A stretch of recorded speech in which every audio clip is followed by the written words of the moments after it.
It's so easy in this space to get swept up in the momentum of more followers, more content, more collabs, more offers. But for me personally, growth only works if it feels aligned with my values. Does this feel good?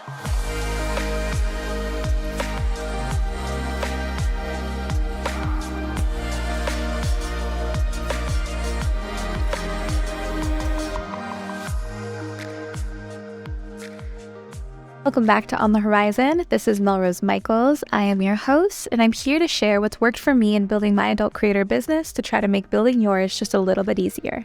Let's get into today's episode. Today's guest is not just breaking molds, she's melting them down and making them her own.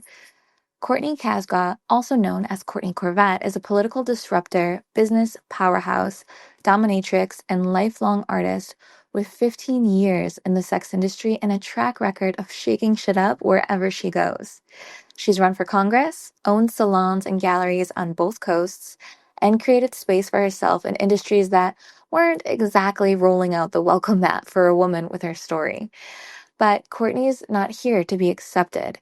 She's here to be undeniable. And we are talking about what happens when your sexuality gets politicized, how censorship and stigma can come across as weapons, and what it really takes to build a brand that's rooted in power, not apology. If you're an adult creator and you are looking to expand, protect your voice, or just feel a little less alone in this fight, we've got you. Let's get into it. Welcome, Courtney, to the show. Thank you so much for coming on today. Hi, thank you for having me. I'm very happy to be here. Happy to have you. Okay, so before we get into kind of the deep stuff, I want to paint this picture a little bit. So for anyone who might be new to you or your work, how would you just, describe what it is you do and who you are? And more importantly, how do Courtney Casgraux and Courtney Corvette coexist in your world? I'm so happy you've asked me this because it's a hard thing to explain to people that don't personally know me. So who am I and what do I do? It really does depend on the day you catch me. I'm an adult performer, a businesswoman, an activist, and a politician. And, I really don't find them to be separate people. They're all just different chapters of the same story. So I don't compartmentalize them because each version of me has taught myself how to fight smarter, how to lead better, and really stay human in spaces that are often forgotten. So when people ask me how Courtney, the adult star, and Courtney, the politician, coexist, they complete each other.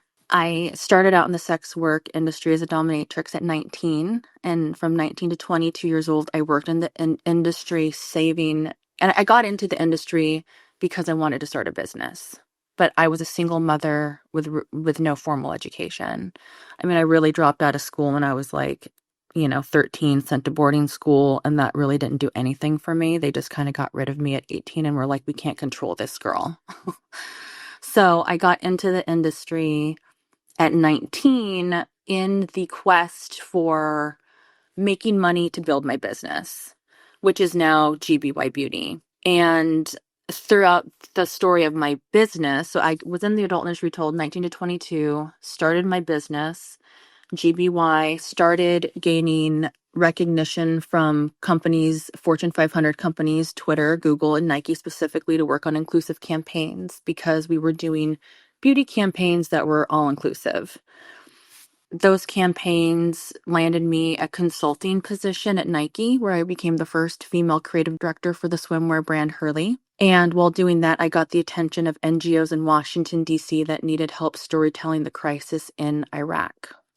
And in 2015, that specifically catapulted me into politics, first as a humanitarian, then an elected official in LA County. So I was the Region 4 representative for Silver Lake, the co-chair for Silver Lake, and then the local business co-chair. And then COVID hit, and I had to save my business because here I was in politics, trying to have the answers for a community of 375,000 people that lived in Silver Lake in Los Angeles at the time. And, people's businesses are shutting down and they're looking for answers. And I didn't have any answers.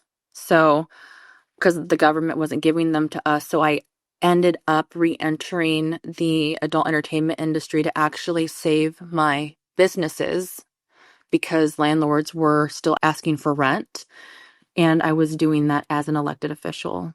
So imagine, like, all these things. That's why I say they kind of complete each other, because they were all happening at the same time. So every version of me really has sharpened me to the next. And I know it's not palatable to some, but it's real. And that really does mean showing up as the complete person. So that's really how they all exist in one space. That's amazing. That's you have such a like a powerful and multifaceted story. I don't actually think I've ever spoken to someone like you before or even remotely close because you've also worked with these big, Fortune 500 Yeah. brands and you have that background, then you have the sex work background, then you have the political piece. So Mhm. I'm curious, like what was there a moment when you realized like you weren't ever going to just be one thing? It wasn't a loud or dramatic like moment. It was pretty quiet, and I'm sure you and your listeners can probably attest to this. You know how when you're just like a young kid and you're kind of just like, I'm gonna be something one day, or I'm gonna do that. You just have like this inner knowing.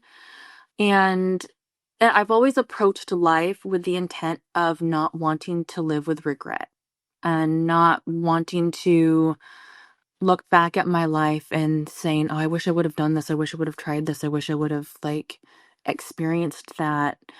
I do, however, remember standing in my office after a long day and getting back into the adult entertainment industry and wondering, "Oh my God, how in the hell is all this going to fit into one box to make it digestible?" Because it, to the outside world, looks so chaotic, like could look chaotic, you know what I mean? Or just not, they're not really understand, people don't really understand how they were woven together.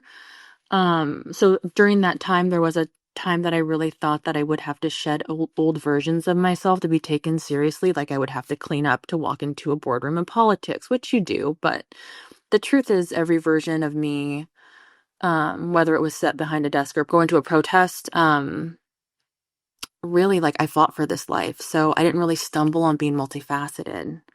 I kind of like knew it at a young age and kind of was like, I'm going to go out and get life. And really, thank God for social media now. Also, your listeners and yourself can attest to this. Like, if you're an adult creator or any type of creator at this point, you have so many hats that you wear, right? Like you're the CEO, you're the videographer, you're the accountant, you're the creative director.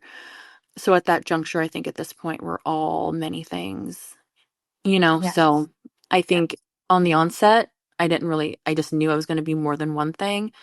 And then through like, you know, working and just doing what I'm doing, I just became more than one thing.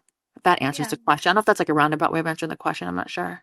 No, no, that's super direct because the reality is like even with like my own companies, like I too can relate. Like I got into my adult content creator career to raise capital to do other things that I wanted to do. Like it seemed Right. like a nice vehicle to take me to other places.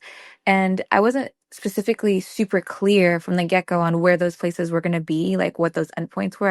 I've always been entrepreneurial, so it resonated like, oh, I don't have to borrow money or take out a loan. I can fund myself and do whatever it is I want to try or experiment with.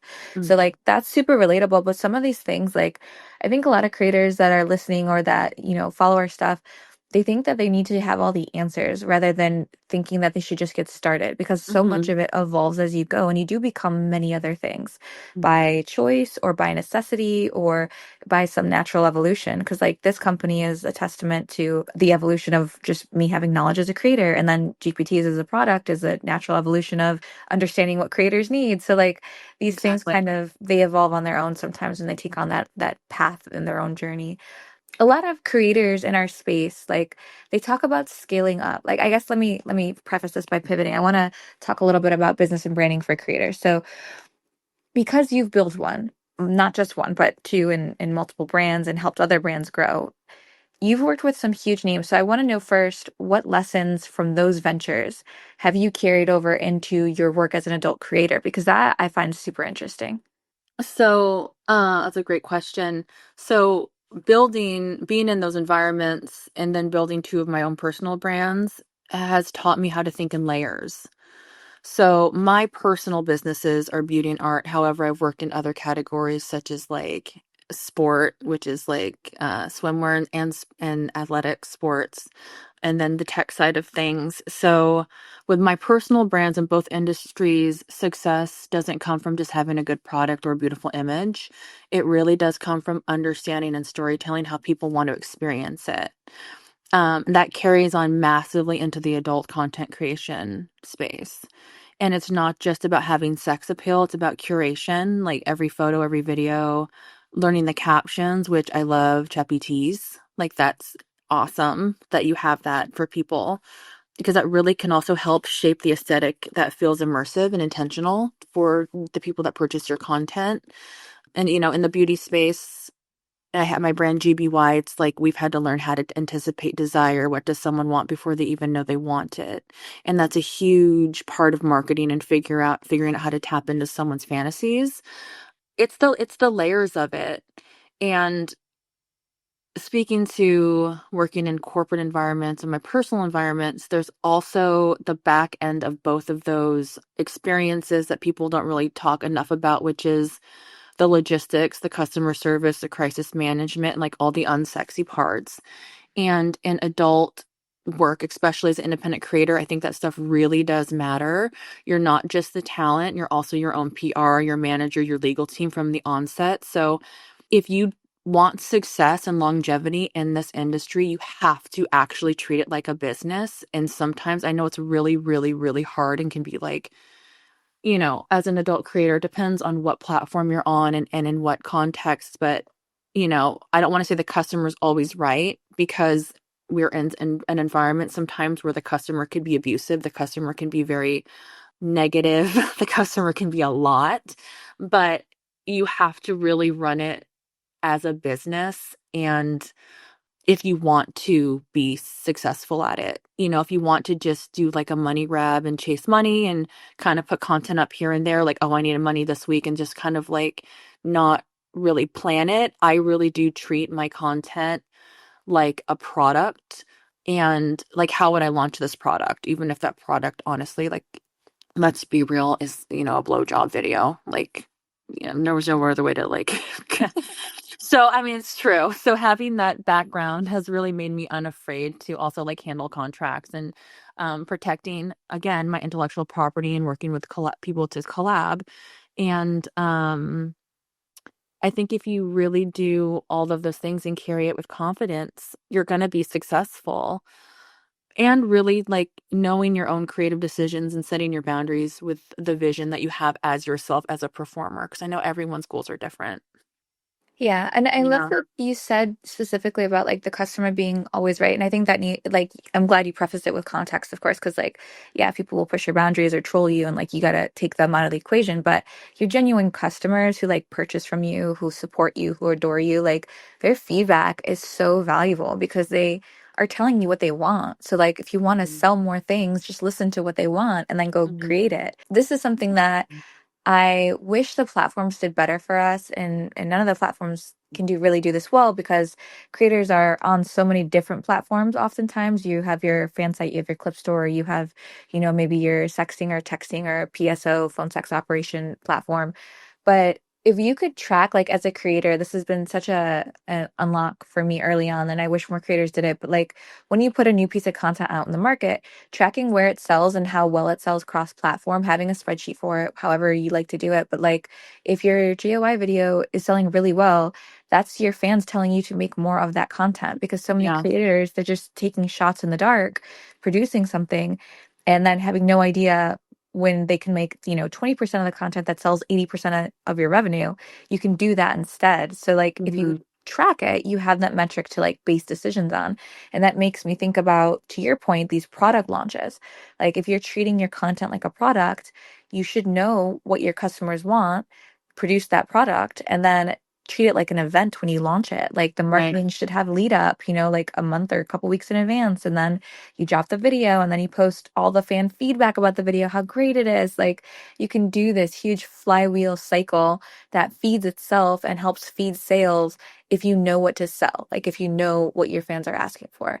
So Exactly. I love that point. If you're enjoying this podcast episode so far, please take one moment to share it with another one of your adult content creator friends, because you know what the rule is here. We do not gatekeep, and we want to make as many adult creators' businesses as easy as possible. And you sharing this episode with them might do exactly that. Thanks so much in advance. A lot of adult creators in our community, especially, we talk about scale, because scaling a personal brand or an adult creator brand is really hard, because like we mentioned early on in this episode, like you're doing a lot, you're wearing a lot of hats. Whether it's launching just a brand or even a studio, or even just like growing beyond content as an adult creator, what do you think has helped you expand without losing authenticity? Because at scale, when we try to work smarter and harder, sometimes that authenticity does get lost. Yeah, that's a great question too. Great questions, Melrose. Thanks. These are great. What's helped me grow without losing myself has really been learning how to scale with intention and not ego. And I know it's extremely hard. That part, I have to really keep myself in line with that. And it's so easy in this space to get swept up in the momentum of more followers, more content, more collabs, more offers, because this industry moves very fast, and there's a pressure to consistently do more. But for me personally, growth only works if it feels aligned with my values. You know, this is my third Instagram, and talking about pressure, like we're probably going to get it. Like, we can get into that later, but my Instagrams have been constantly deleted, right? So, and right before this last one was deleted, I was really feeling the pressure. Like, I was like, I didn't even want to log on. I didn't want to go on. I was finding myself wanting to completely disconnect from social media because I just felt so many eyes on me all the time. Like, nothing I could say would be right, or I would just be criticized, or it would just be too many demands. And, you know, and on social media nowadays, I feel like everybody has something to say, and the content is getting louder and faster and more extreme. And, you know, whether that may be rage bait, shock value, or some recycled trends, it really can feel like there's no other way to stand out other than to scream louder than the rest. But for me, I found that what really resonates is actually clarity and not chaos. So every step that I take, if it's collaborating with other creators, expanding into merch, or like exploring different platforms, I really have to ask myself, like, does this feel like me? Does this not just aesthetically feel like me, but energetically? Does it match my voice and my values and my boundaries? Because my internal compass has been everything. And that's even if I'm like, oh, I want to make merch. Like, does this feel good? I've turned down things like that would have brought me so much money or clout. But I like, because I really have to for me personally, it has to just feel right, because I know that things can be a flash in the pan. And I think that comes from years in the industry, but also working with big brands too, right? Like, not every thing is going to be successful. So, you know, that's really where I'm personally at. Like, I I haven't launched a TikTok yet, not because I'm always afraid of, like, I have one, but there's really no videos on it because I'm afraid that I'll get socially banned. Like, I'm like, have this PTSD. But I also am not one to chase trends, right? Because I want to build something really real and know what my next move on that platform will be and what that message will be. So that's personally. And then, you know, when you're doing all your content, wanting to scale up and create your own brand, you really have to learn how to delegate without disconnecting from your brand, because you don't want to micromanage, but you really need to know you can't do it all yourself. It's not sustainable. So really work with people that you can rely on and that will convey your message. And whether that be putting systems in place, you know, having real assistants or AI assistants. But, you know, for me personally, there was a moment where I really did feel that imbalance. And I just really think if you look at yourself as a creator, and like, I always say, like, ask yourself, pretend it's 2020, or pretend it's 2030, the year 2030, where do you want to be? What do you want your life to look like? And then work backwards. Like, what would you have to do to get to that point, to scale up to that point? And sometimes it takes just a lot of sacrifice and hard work, but you really need a outline and really what resonates with you and your values, or it's just going to feel super chaotic. Yeah. Um, Yeah. The so the yeah. thing you mentioned to me that stands out is the having a lot of opportunities and saying no. Because I think Hmm. with creators, most creators at their core are very entrepreneurial naturally, because I think that's a Hmm. creative pursuit, being an entrepreneur. Yeah. So it's hard to say no to things. And also there's a safety in being everywhere all the time. Like if you can really build followings and audiences on multiple big social platforms, like you're gonna do better and you're gonna be a little safeguarded. If one gets deleted, you have another way to Right. contact, your audience. But it's also very time consuming to do. Like when creators are getting started, I really encourage them to like focus on one adult platform or explicit platform and focus on one social media, because it's very difficult to be like omnipresent everywhere, especially without a team or without tools and without knowing like how to put those systems in place. Like it's a very tall, order. And when it comes to scale, it can be very tempting to try to do everything quickly and all at once because you think that's what's going to lead to success. But it really is figuring out your one channel at a time and like Hmm. doing that well. And I think saying no to opportunities or to additional platforms or to things that, you know, really are going to be distractions in the short term, but might be the right move in the long term. Like you have to know where you're at in your business and when to execute on them. I think that's so important. Yeah, I agree. I would love to shift us a little bit into like stigma in public spaces, because we have to talk about politics since we have you here. This is important. And the fact that you ran for Congress while being fully open about your sex work past, that takes like a whole other level of boldness that most people, myself included, really can't fathom. Like it's scary enough just to be on social media and be a sex worker or a content creator. So I'm curious, like when things got hard and when your sexuality specifically was being weaponized against you, like what helped you in those moments? What helped you to stay grounded? Oh gosh. So honestly, to be honest with you and listeners, it was one of the hardest things I've ever done.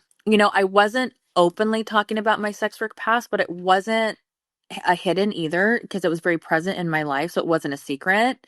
And I knew how it would be received nationally if my campaign started going in my favor, because I am still and was in that very present moment active in DC and know how campaigns work. But I never thought outing me would happen so fast and how it did. My sexuality was absolutely weaponized, which we're not surprised. And people tried to shame me, discredit me, reduce my whole identity, down to a headline or a screenshot, which is really brutal at times. And allegedly from the DC incumbent, because I can't say for sure. I want to say allegedly because I'm not trying to get some crazy lawsuit. But I was really, when this all happened, there's a couple things that resonated with this experience, because when it personally unless it personally happens to you, you really don't know how this is going to feel. And like people just think like, oh, you're outed and you're on the news and there's some like headlines that are written about you. It's so much more than that, in so many regards. And when this originally happened to me, before like the onset of emotions, I thought to myself, "Oh my God, I'm really lucky to be in the position that I'm actually in, because up until that point and still I've built my own life, right?" So I was imagining myself as a woman that had a job that would be acceptable to normal societal standards, right? Like a nurse, a doctor, a teacher, a judge, right? And imagining what this outing could have done to that woman, because that would have been life altering. They probably would have been asked to step down from their job. So that really kept me grounded into why I was doing what I was doing, that I wasn't just running for myself. I was running for every person that ever felt like they had to hide a part of themselves and be taken seriously. And I just had to keep on coming back to that and to survive the storm and stay rooted in the truth. And I had to learn the hard way that even your own political party will weaponize anything that they can, So that was another kind of hard pill to swallow, and how to navigate that moving forward if I was going to run again on like a federal level. So I really had to internalize everything and turn down the noise, unplug and meditate, and really go inwards and look at what it truly means to run on a federal level with the background that and current present that I have. So, but the wildest part is the more people tried to shame me, the more support I got from people that saw through it. And people resonated with the rawness and wanted someone real in politics. And that really also, again, taught me everything I really needed to know about people and not politicians. I'm wondering, are you Yeah. comfortable sharing their story of like how you got outed? I'm Yeah, curious because absolutely. people listening, I'm sure, are thinking the Yeah, same thing. absolutely. So I so working through Fortune 500 companies, their headquarters is in Oregon. Nike is. So I, at the time, was working in Oregon, flying to California, flying to New York. That was like the trifecta. And in LA County, you can be an elected official as a stakeholder, which is, I find, kind of corrupt. But if you can show that you have a successful business and you're an active member in the community, that's how you can run and be in office there. And that's for certain positions, not all of them. So that's how I was a 3-time elected official in the specific city of Silver Lake. However, I did live in Oregon at the time. And California and New York is where my businesses are. So right before the 2024 election, in 2022, I was lobbied by an agency lobbyist group in DC, and they were like, you have a chance of really, making waves in politics, but you could choose these 3 states you want to run in because this is where you have a stronghold. And I chose Oregon because in the world of politics, it really is all about how much money you can raise, unfortunately, from the onset. So I'm in Oregon. I announce my race. I start gaining extreme momentum, and this happened in 2022. So imagine I'm announcing that I'm running really early because I wanted people to really get to know my name. And I am sitting in my office one day, and my intern's looking at me, and his eyes are just getting wider and wider, and I'm like, what's going on? And he was like, Ms. Cosgrove, we have like, he was trying to get me out of the meeting that I was in, and I didn't really understand what he was getting at. And then he was like, hey, I just sent you, like, he was trying to, like, with eyes, let me know to check my email. Until finally he was like, check your email. And at that point in the story, it was Reddit threads. So someone had emailed my summer intern's email threads that said, should congressional candidate Courtney Casgraux be allowed to run for office with a sex work past? And I was like, oh my gosh.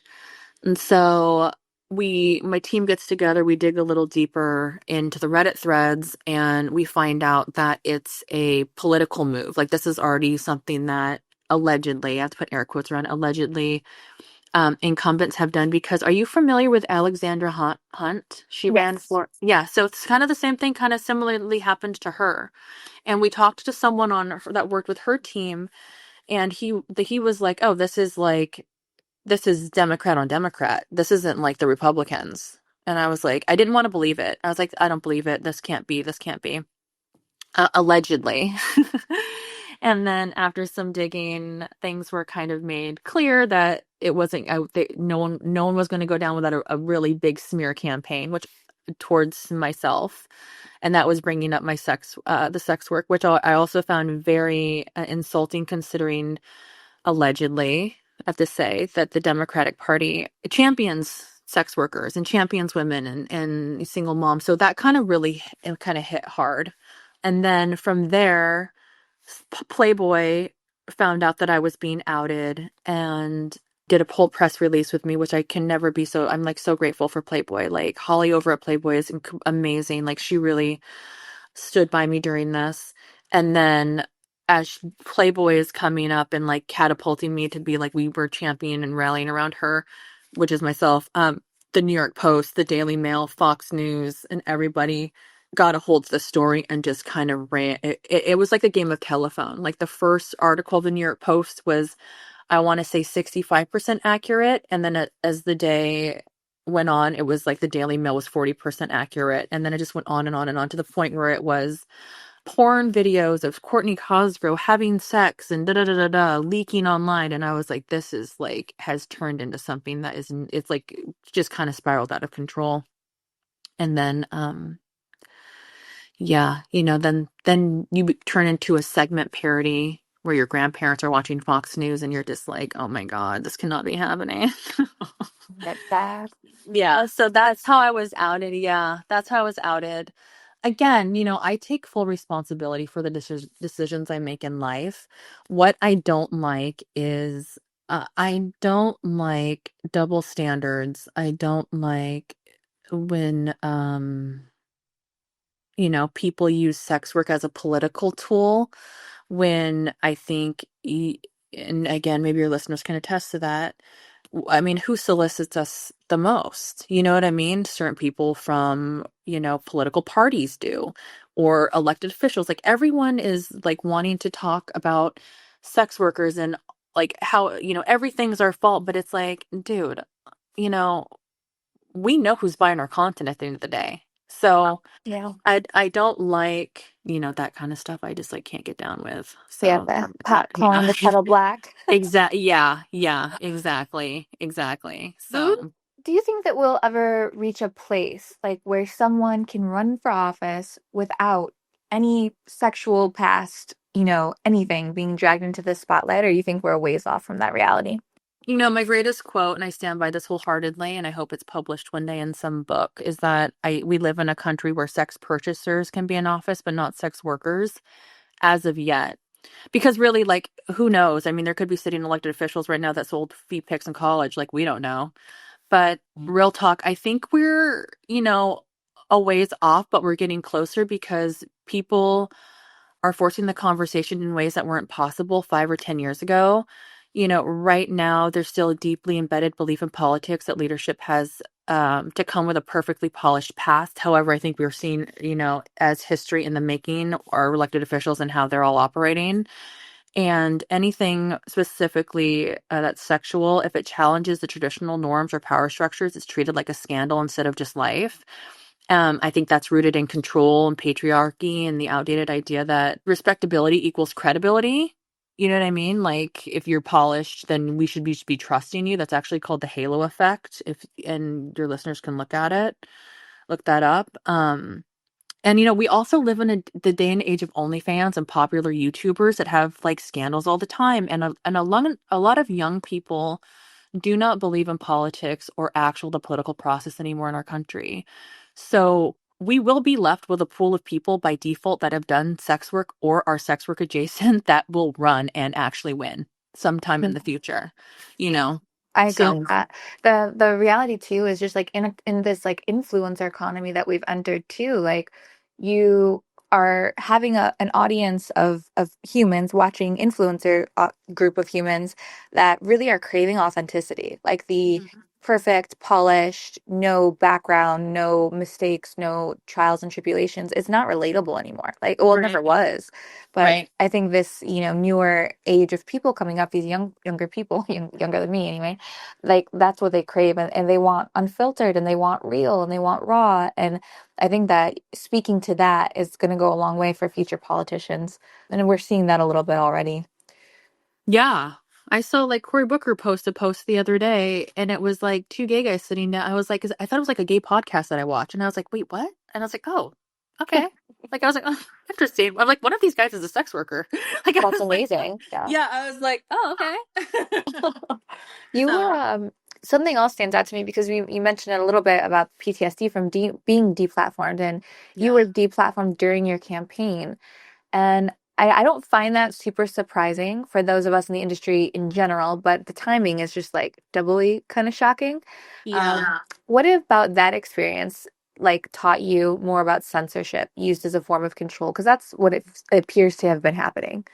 Yeah. So I was deplatformed early on in my campaign, got a new IG, built it back up to hundreds of thousands of followers, and then was deplatformed again during the presidential election. So you do not own your digital agency at all. I just want to make this super clear to everybody, and it's really scary. And this experience taught me how deeply censorship is tied to power and how easily it's weaponized against anyone who dares to exist outside the status quo. And, I wasn't deplatformed because I was breaking rules. I wasn't creating divisiveness. I wasn't showing violence. I wasn't showing nudity or any banned content or what they call going against their community guidelines. It was because I refused to hide actually what was going on in Washington, D.C., and talking about how the candidate placement. Well, first I was talking, when I got, the first time it was allegedly the Democratic Party and how they weaponized my sexuality. And then it was the candidate placement and how I knew this was going to backfire because big tech was going to be involved.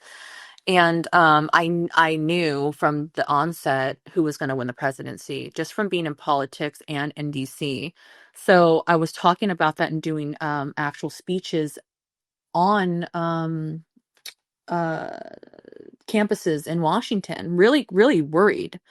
And it was because of that my platform was removed. And, entire platforms decide what's too controversial and what can be visible. And that really changes daily or what's popular with the mainstream and the movement. And censorship, I feel like I understand, like, like speaking on like Twitter, right? Like it's a wave of emotion. You see a rainbow, cute. You see like a husband coming from war hugging their kids, you're crying.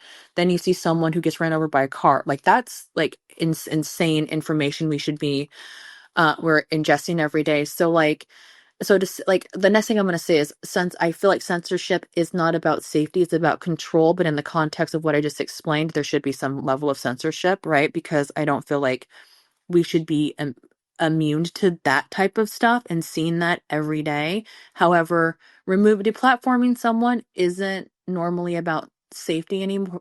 It really is about control and who gets to speak, who gets to be seen, who gets to be erased, and especially if they challenge the dominant narrative.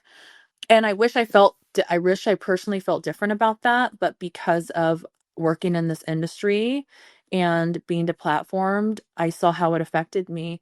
And, a lot of these platforms, we're on them and we make them money. Meanwhile, some of them, they lobby politicians, you know? So it's a really dicey ecosystem. And until someone truly makes a platform that comes with sexual freedom and rights and free speech, even though we don't want to hear even the negative, the good, like the good, the bad, the ugly, we really are at the mercy of these companies. And I know people who had their OnlyFans removed for like ridiculous things where you're like, how did that even happen?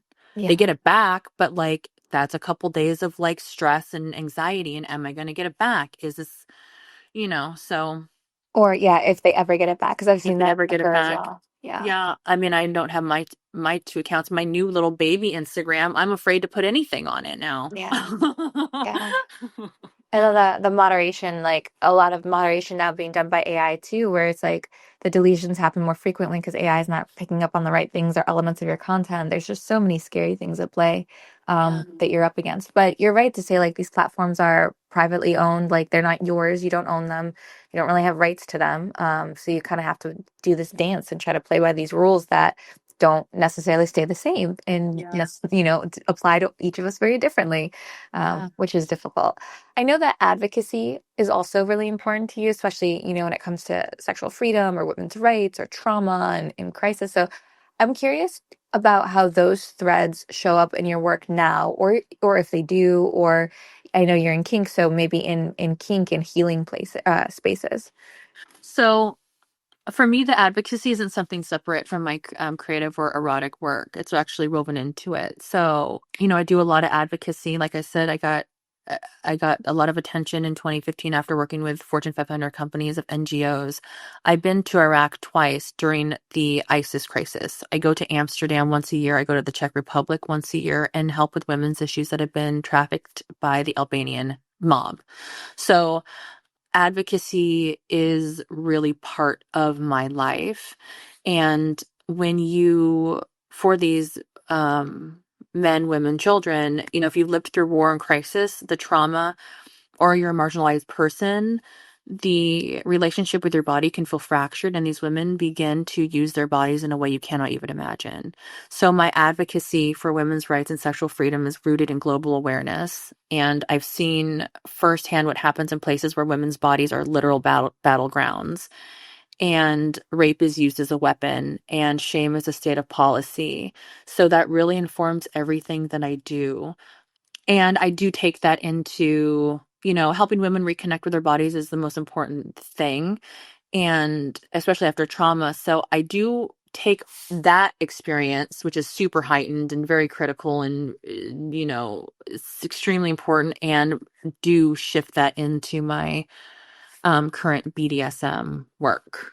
Yeah. That's super beautiful. The way Mhm. because you're very multifaceted, and the way you keep threading things I think is really unique and special, because so many people, or at least so many creators in this industry, myself included, especially early days, I compartmentalized a lot. Like, so Yeah. this is Melrose Michaels the brand, this is, Mel the person, and I really cut them separate, and I find the more I weave them together authentically, and the more I show my audience, my followers, my subscribers, whatever, all the sides of myself, actually the more successful I become, because they Mhm. really crave a knowingness of you, like truly Mhm. at its core.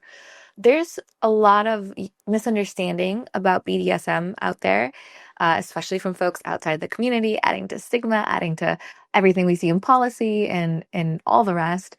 I'm curious, what is one thing that you wish people would already understand about kink and power dynamics? Because I find that reflects itself so much in society as well. I wish people just didn't think it's all about, whips and chains all the time.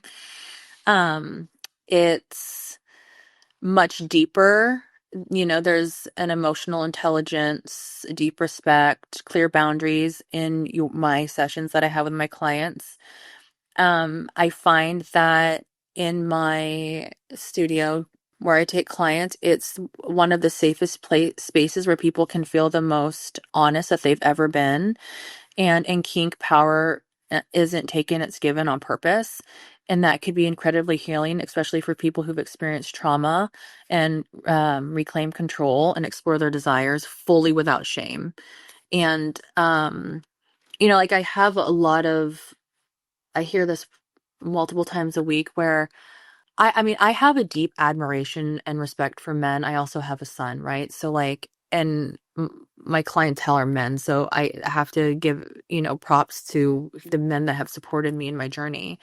And, I hear a lot, women want to hear what their men's desires are, and how they feel and what they want sexually, and like, what are you into? And then they'll tell their partner or spouse, and then that spouse doesn't have the emotional capacity to truly understand why it's that specific kink, and what it is that nurtures the guy, right? So I find that these spaces are very emotionally healing for men. I see predominantly men, so men, and just individuals in the space, to feel their authentic self, to not like, and also like the kink space is, there's so many umbrellas, right? So you Right. can have the whips and the chains and the collars, but then you can have a whole session where you're role playing, or you can just have someone that just wants to like feel fully connected to their own body. And then you have like furries, and all that. It's just such a big space. So when people are like, they think it's just one thing, it's so diverse. Um, 100%.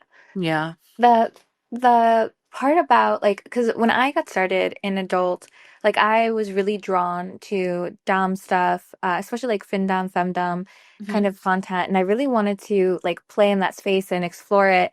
And I mean, given I'm much older, I've been in around like 13 plus years, but in the early days, creators that like kind of ventured into these BDSM spaces and Dom spaces, it was almost like you couldn't be both. Like you had to be separate. Like I remember the creators that were trying to attempt this, because it was almost like you caught heat for it. Like other creators would kind of come for you. But you almost had to have like separate socials for your Dom persona, separate social for your vanilla persona. Like that was how it felt and how it was almost expected to be. And I'm curious, like the creators that listen, like it doesn't feel that way anymore. You can be very multifaceted, and I think that just continues to evolve into even with what we see on social media, like you can be a YouTuber, you can be a podcaster, you can be an adult creator. Like these things are very, fluid now almost. But for the creators that are listening that want to start offering, Dom or Femdom content, but maybe they're unsure, they're nervous, like what would your go-to advice for entering that space ethically and confidently be? Because I know that was so hard for me. Just do it, like I've had people get on me that they're like, you're not wearing leather, like you need to be wearing more latex. I'm like, no, I don't. No, like that's not the persona that I want to embody right now. I Yeah. could, I could have that my full persona, but I'm also a complex individual with, as a practitioner, with so many things that I'm into. So, if I was maybe solely only into like CBT and like high impact bondage, then yeah, that calls for that. But if you're just a new person trying to get into it, you don't have to be too harsh or too loud or hypersexualized to be powerful. And that's really important. And, you know, again, I think a lot of people think that a dominatrix has to look a certain way. Again, there are clients that like specific looks. I'm not trying to discredit any of that because I have clients that want me in a button-up blouse when I'm their mommy, or they want me in latex. But my, I again encompass I wear so many hats in this world. But you know, your confidence and your voice and your clarity will really build you that persona, so if you want to get in Femdom, study it, takes, build that persona. But if you want to be a mommy dom someday, or you just want to be like, a different persona, I just don't like when people have to feel like there have to be one thing all the time. I think that's Yeah. super dangerous. I mean, again, I give it up for people that are those personas. Like if that's what they do and that's their specialty, do that. However, that's just that. I mean, as you can see with like the life I've lived, that's just not me as an individual. But I think, you know, a lot of people think a dominatrix has to look a certain way in latex, yelling and saying extreme acts. But I think the true dominant starts with your presence and your confidence. Yeah. Really does. It starts with your presence and your confidence. I love that phrase, like quiet confidence. Like I love, Yeah. because I've met people like that. Like when someone enters the room, they don't have to be loud, they don't have to be dressed a certain way, but like they command attention. And like Right. that's what I want to like achieve one day. Like I want to Mhm. be that. Yeah. Um, then also like to your point, like to fit into one box, like how limiting that is. Like you can be anything or all things or one thing or whatever you feel like that morning. Like I love Yeah. that we're more in this era now of like a fluidity to stuff. I Yeah. think it's super cool. Absolutely. Yeah. When you reflect on everything that you've built so far, like between the campaigns and the brands and Dungeon and art and like all of this stuff, is there something that you would go back and tell your younger Courtney, like when she was first starting out in adult work? I would tell her that sex work isn't something to escape from, but it's something to own. And it's going to teach you more about power, trust, identity, creativity than any other classroom would. And it's going to connect you to people who truly see you, not just like a mask or, of one version of you, but the real you. And that visibility will become fuel for your future. And also not to let anyone define little Courtney's self-worth. Not the internet, not the media, not the politicians, not the men who have underestimated her, because that shame people will try to throw at her doesn't belong to her. That's what I would say. Oh, that's beautiful. And also too, like looking forward, what's got you excited these days, like creatively, politically, personally? I'm really excited. I'm writing a book, and I'm writing it in the Library of Congress. So I go to DC. I'm in New Manhattan. I go to DC once a week. I take the train and I write my book in the Library of Congress. And it's something that I'm so grateful for, because when I'm sitting in the library, besides the fact that the energy of that space is unlike anything I've ever experienced, um, you know, the history, and it's something incredibly powerful to be sitting in a room filled with so many stories and resources. But also knowing that and like what the building actively does during the day. It's not just the library. It's the most powerful feeling for women, sex workers, to know that I'm writing a story about my experience in a building that was built by men in the District of Columbia, where 10, 20, 30, 40, 50 years ago, I would have literally been extracted or probably institutionalized for saying I'm going to run for Congress. Like, it would have never even happened, you know? Yeah. So when I'm there and I'm writing my story and sharing the stories of others, it's a deeply humbling, inspiring experience. So I'm really excited for that. That's so beautiful. And that's so, what a cool, like, thing to experience. I can't even imagine. It's Oh, wild. Yeah. yeah, because there is energy to places. Like, even like I was kind of grew up in the Chicagoland area. So like whenever I go down to Chicago, this is the first place I experience it. So it's always what I think back to. But when I am downtown Chicago, there's just an energy. Like, there's an electricity to it. You can feel it. Yeah. It's exciting and like palpable. So I can only imagine in that space and with the context it has and what that space is used for. Like, yeah, that'd be amazing. That'd be amazing. Um, if there was one thing that you could leave for everyone listening to kind of hold on to, like one piece of advice or one statement or one concept, like what would that one thing be? That inner voice that you have, that idea that you have, that constant little thing that's nagging you to do something, I would say trust yourself and trust that voice, because you're capable of so much more than you will ever really realize.